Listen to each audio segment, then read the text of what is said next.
How's it going, my comical converters? Max's Math Magic here. We're going to talk about converting terminating decimals into fractions. This is going to be a part 1 video because the part 2 video is going to cover how to convert repeating decimals that go on forever, into fractions. But first, let's start off with an example that we can maybe even guess what the fraction is going to be.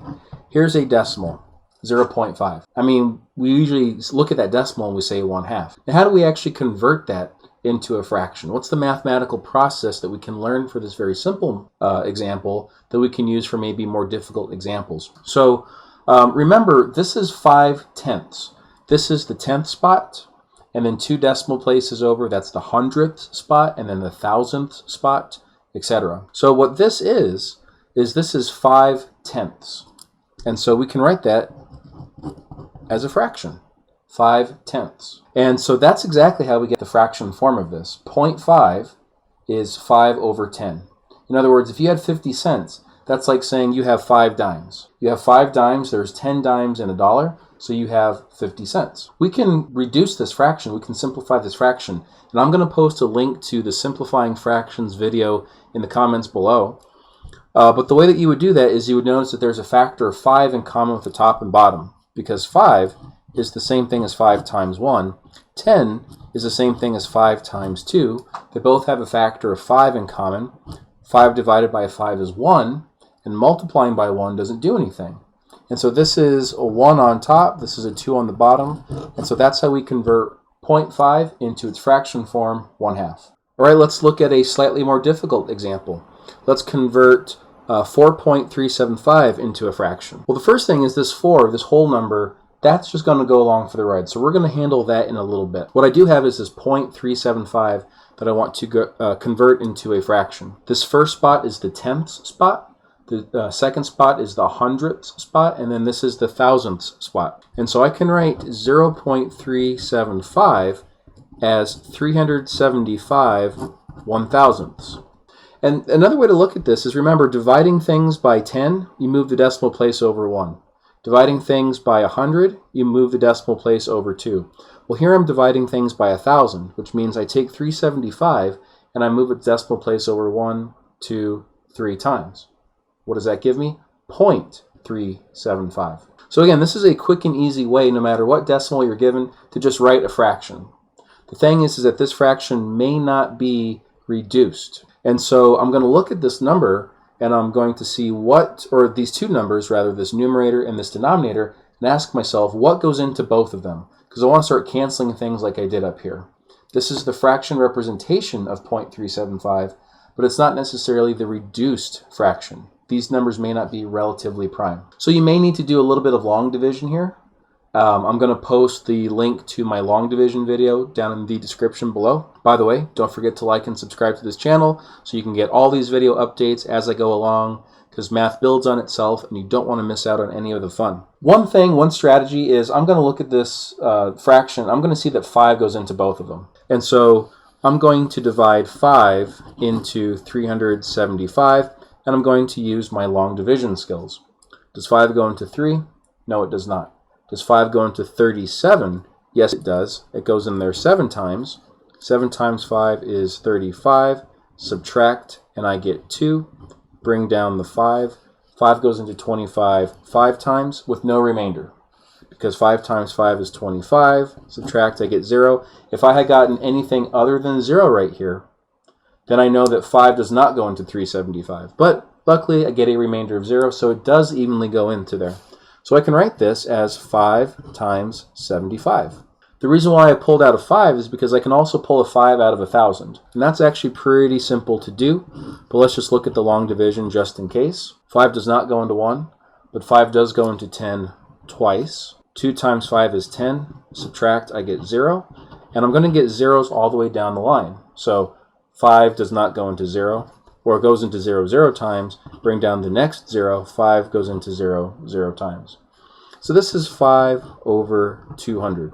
Just like with the first example, I have 5/5, which cancel, and I'm left with 75/200. Now let's just get down to a little bit quicker of a process. because I can pull another 5 out of the 75. I can pull another 5 out of the 200. But what I recognize is that 25 goes into both of them, because 75 is 3 times 25, right? 75 cents is 3/4. And 25 goes into 200 8 times. So this is a little bit quicker than just pulling out another 5. I'm pulling out 2 factors of 5. 5 times 5 is 25. 25 over 25 is 1, so I cancel those out. And when all is said and done, I get 3 over 8. So let's follow the equation. 3 over 8 equals 0.375. The fraction 3 over 8 is the fraction representation of the decimal value 0.375. So that's good, but what do I do with this 4? Well, we can think of this as 4.375 is the same thing as 4 3/8. If you like mixed numbers, it's 4 plus this 0.375, or this 3 over 8. So again, if you're a fan of mixed numbers, great, here's your mixed number answer.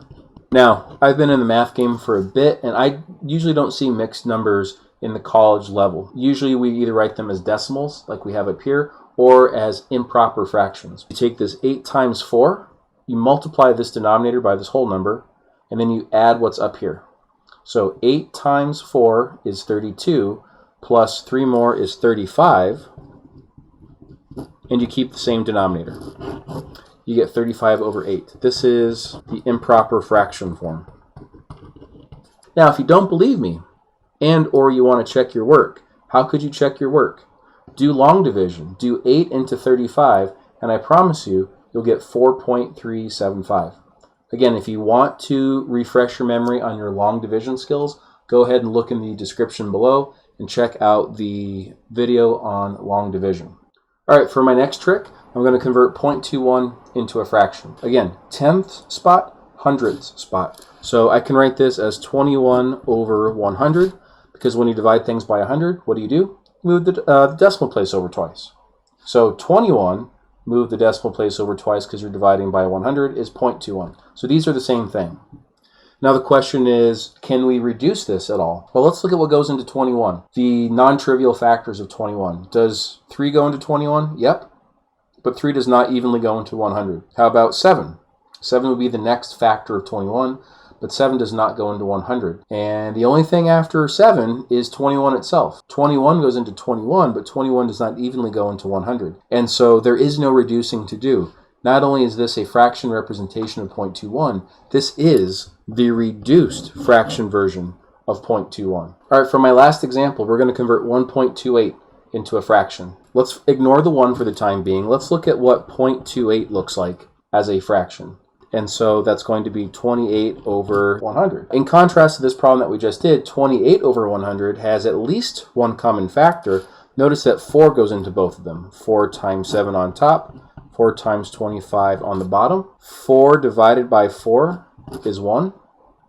Those cancel. 1 times 7 over 25 is 7 over 25. And so 7 over 25, 7 and 25 are relatively prime numbers.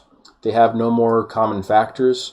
And so that is the fraction representation of 0.28. As a mixed number, we can write 1.28 as 1 and 7 over 25. Again, this is a mixed number, or a mixed fraction. And then there's the improper fraction. And again, how do we do that? We do 25 times 1, so the denominator times the whole number, plus what's left on top, the numerator. So 25 times 1 is 25, plus 7 is 32 over 25. And this is the improper fraction. Thank you very much for watching. Hope you enjoyed this video. I hope this helps you convert decimals that terminate into fractions. Don't forget to like, don't forget to subscribe, don't forget to tell every single person that you know on the face of the earth about this channel and about your newfound love for mathematics. I'll see you next time.